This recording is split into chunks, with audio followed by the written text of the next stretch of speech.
Programme में आप सबका स्वागत है। और पवित्र आत्मा को अलग अलग जगह पे अलग अलग तरीके से जो है बाइबल में बताया गया है। और हम पहला यूहन्ना, दूसरा यूहन्ना, तीसरा यूहन्ना, इस पत्रियों में भी जो है यूहन्ना पवित्र आत्मा को लेकर के बहुत सुंदर बातें कहते हैं। और यूहन्ना एकमात्र ऐसे व्यक्ति हैं जो प्रभु के चेले रहे, जिन्होंने सुसमाचार में, जिन्होंने पत्रियों में और प्रकाशित वाक्य, प्रभु के आने के विषय में, प्रभु इस पृथ्वी के अंत में, न्याय और स्वर्गीय जीवन, इस बारे में भी बताया। इसलिए वो अपनी पत्रियों में कहते हैं कि मैं उस यीशु का प्रचार करता हूँ जिसके साथ मैं उठा बैठा हूँ, जिसके साथ मैं चला फिरा हूँ, जिसके साथ मैंने खाया पिया है। मैं उस यीशु का प्रचार करता हूँ। मैं उस यीशु का प्रचार नहीं करता हूँ जो सुनी सुनाई बात है। जो कुछ लिख रहा हूँ वो वास्तविकता है, वो सत्यता है। पत्रियों में वो ऐसा बोलता है। तो अपने सुसमाचार में बोलता है, आदि में वचन था, वचन परमेश्वर के साथ था और वचन परमेश्वर था। आदि में जो कुछ उत्पन्न हुआ वो उससे उत्पन्न हुआ और उसी के लिए, उसी के द्वारा उत्पन्न हुआ। प्रकाशित वाक्य में जो है, मैं अल्फा और ओमेगा हूं, मैं प्रथम और अंतिम हूं। और देख, मैं मर गया था, मैं अब युगानुयुग जीवता हूं। मृत्यु और अधोलोक की कुंजियां मेरे पास है। ये प्रभु यीशु मसीह का दर्शन यूहन्ना को। और यूहन्ना अपनी पहली पत्री में बहुत महत्वपूर्ण चीज पवित्र आत्मा को लेकर के कहता है कि यदि हम प्रभु यीशु मसीह में हैं तो ऐसा हो नहीं सकता कि हम पाप न करें। पाप होंगे क्योंकि हम इस वातावरण में रहते हैं। यही वातावरण, यही वायुमंडल है, यही सूर्य का प्रकाश है, यही पानी है, यही हवा है, यही जो है प्राकृतिक चीज है। आपको मैं बता दूं, वैज्ञानिक रीति से आपकी आंतों में जो है, आपके आंत के कंटेंट में इतने बैक्टीरिया होते हैं जिसका 10 का 1 ग्राम आपके आंतों के कंटेंट में 10 का पावर जो है करीब 10,000, इतना ज्यादा कीटाणु आपके अंदर में। अब आपने इसका पाप से कोई संबंध ही नहीं, लेकिन चूंकि आप इस वातावरण में हैं, आप सुनना नहीं चाहते कोई बुरी बात, लेकिन वो आपके कानों में आ गई। कोई 2 जन झगड़ रहे थे, वो गाली बकने लगे और वो आपके कानों ने सुना। आप कोई चीज देखना नहीं चाहते बुरी, लेकिन वो चीज आप देख रहे हैं। पवित्र आत्मा आपको इससे भी शुद्ध करता है। इसलिए यूहन्ना बोलता है आरंभ में, यदि हम कहें कि हम में पाप नहीं तो हम अपने आप को धोखा देते हैं। लेकिन यदि हम अपने अपराधों को मान लें तो प्रभु यीशु मसीह का लहू हमें सब अपराधों से शुद्ध करने में विश्वास योग्य और धर्मी है। मतलब हमारी शुरुआत रगड़ते रगड़ते, घुटनों के बल, फिर पांव के बल, फिर आगे, फिर दौड़ते हुए और एक दिन दूसरों को सहायता देते हुए, ऐसी शुरुआत हुई। तो तीसरे अध्याय में वो बोलता है कि जो परमेश्वर में है वो पाप कर ही नहीं सकता, क्योंकि परमेश्वर का बीज उसमें बना रहता है और परमेश्वर पाप से दूर रहता है। देखिए शुरुआत कैसी हुई थी, गिरते पड़ते, एंड में क्या होगा, ऐसे परफेक्ट होगा। और दूसरे अध्याय में क्या बोलता है, तुम्हारा जीवन बालकों जैसा, इन्फेंट जो शब्द इस्तेमाल किया उसने, फिर बालकों जैसा, चाइल्ड, फिर जवान जैसा, जवानों, और फिर पिता, फिर पिता। यूहन्ना पवित्र आत्मा के इतने अच्छे तरीके से बयान करता है।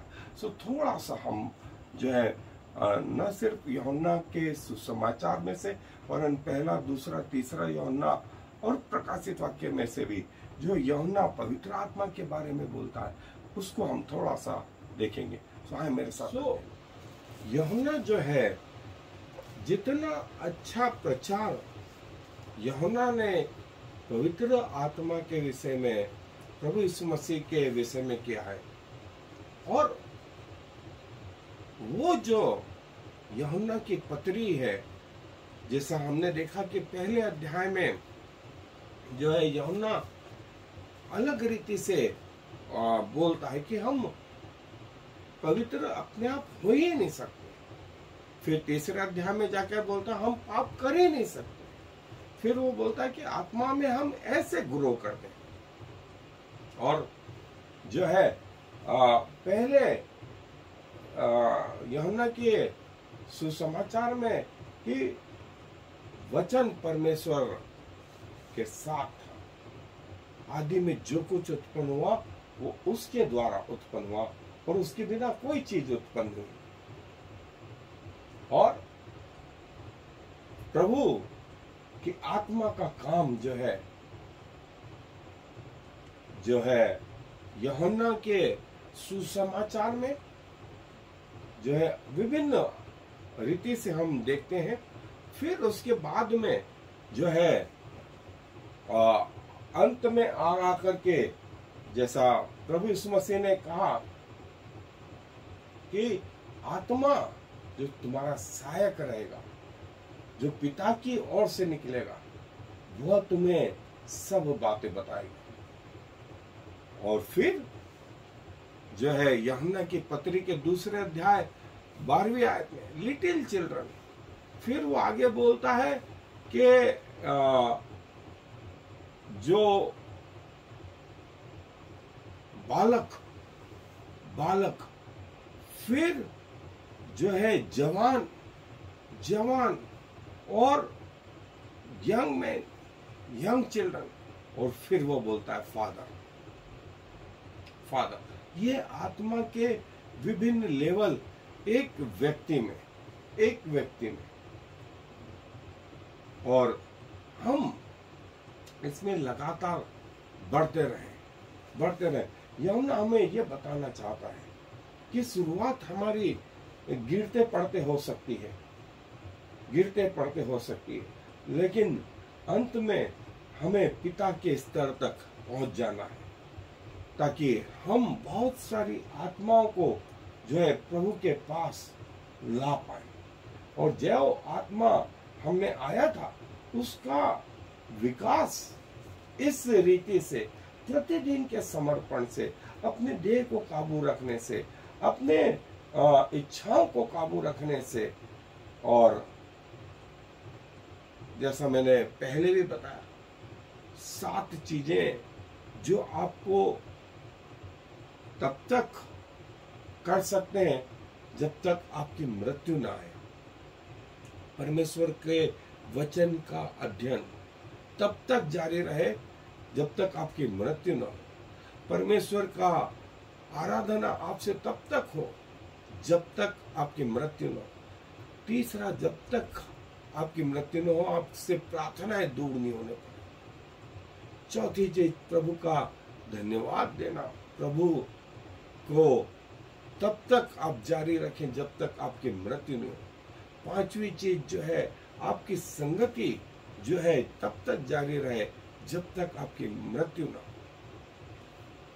परमेश्वर के संगति के लिए परमेश्वर के भवन में जो है जाना तब तक जारी रहे जो है जब तक आपकी मृत्यु न हो, और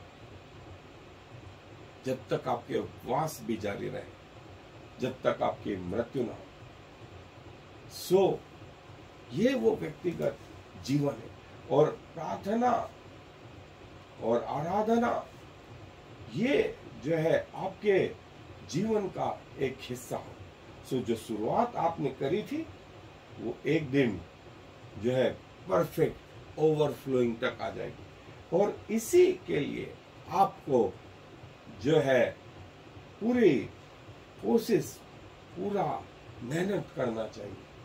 किसी ने कहा साल्वेशन इज फ्री, उद्धार फ्री में, but for Christianity you have to pay. मसीहत के लिए आपको कीमतें अदा करनी पड़ेगी। और कीमतें किस रीति में?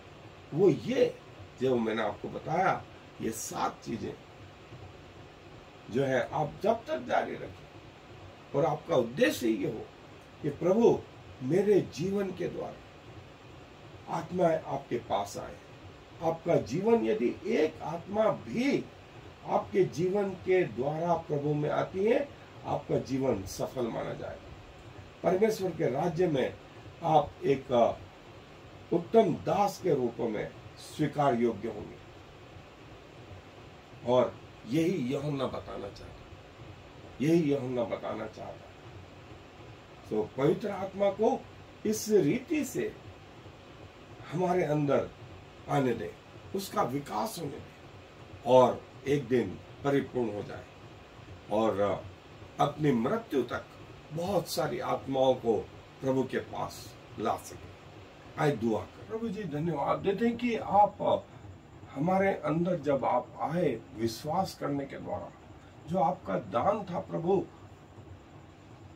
जो आप अभी तक बाहर थे वो हमारे अंदर आ गए। एक छोटे से रूप में प्रभु जिसका विकास आरंभ हुआ, होने दीजिए कि जीवन के अंत तक प्रभु हम बहुत सारी आत्माओं को आपके राज्य में लाने वाले हो सकें। यही हमारे जीवन का उद्देश्य है, जो आपका भी उद्देश्य था। और प्रभु आप एक एक आत्मा के लिए जो है कंसर्न रखते थे।